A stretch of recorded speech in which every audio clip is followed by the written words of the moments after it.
Welcome to நாகூஸ் Nalabagam. நம்ம இன்னைக்கு அவல் உப்புமா செய்ய போகிறோம். அதுக்கு என்னென்ன வேணும்னு பார்ப்போம்.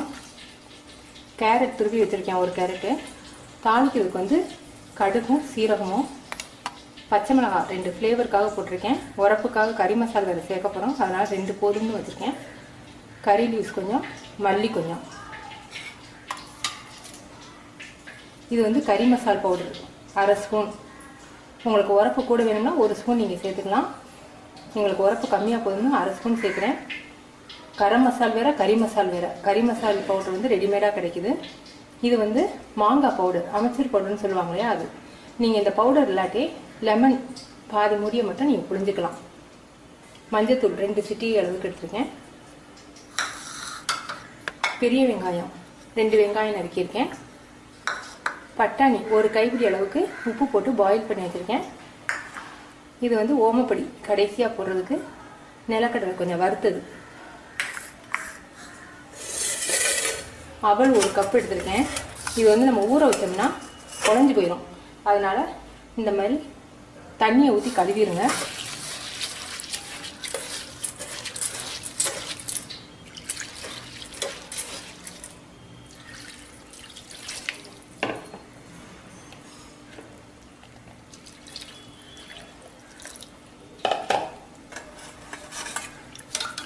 இந்த மாதிரி கழுவி கொஞ்சம் நேரம் ஊற வச்சுட்டிங்கன்னா நம்ம வதக்குறதுக்கு இது கொஞ்சம் ஊறிடும்.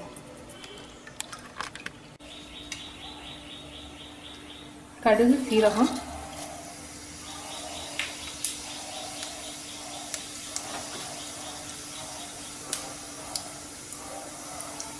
வெங்காயம்,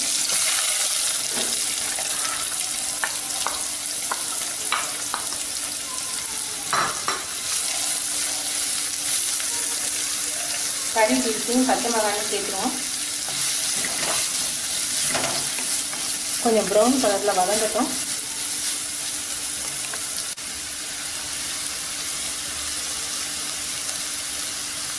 கேரட் துருவி வச்சுருக்கிறதுனால 2 நிமிஷத்தில் வெந்துடும்.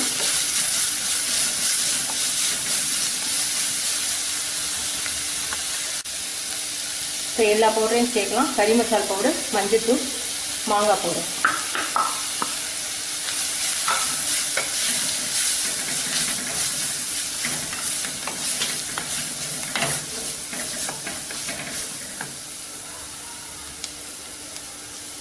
கடலை,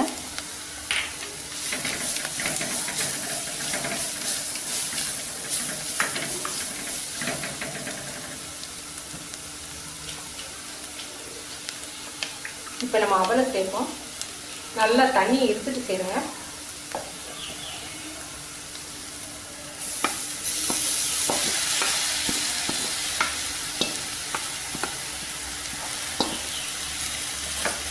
பட்டாணி வேக வச்சு வச்சிருக்கிறதுனால கடைசியாக போட்டால் போதும்.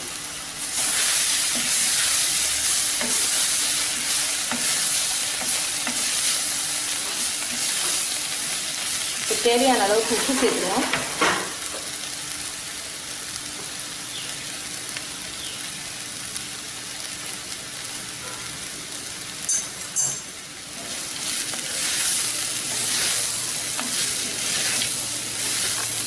உப்பு உரப்பெல்லாம் கரெக்டாக இருக்குது. இப்போ பட்டாணியை சேர்த்துக்குவோம்.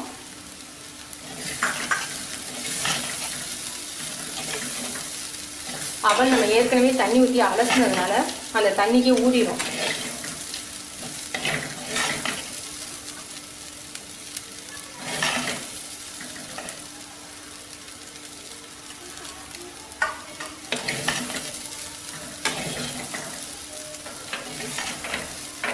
அவல் உப்புமா ரெடி ஆயிடுச்சு.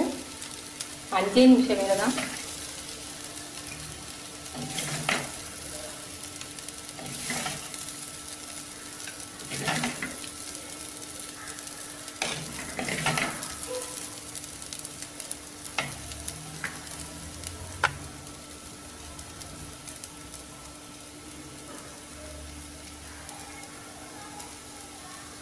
நீங்கள் செஞ்சு பார்த்துட்டு உங்கள் கமெண்ட்ஸ் எனக்கு சொல்லுங்கள். தேங்க்யூ.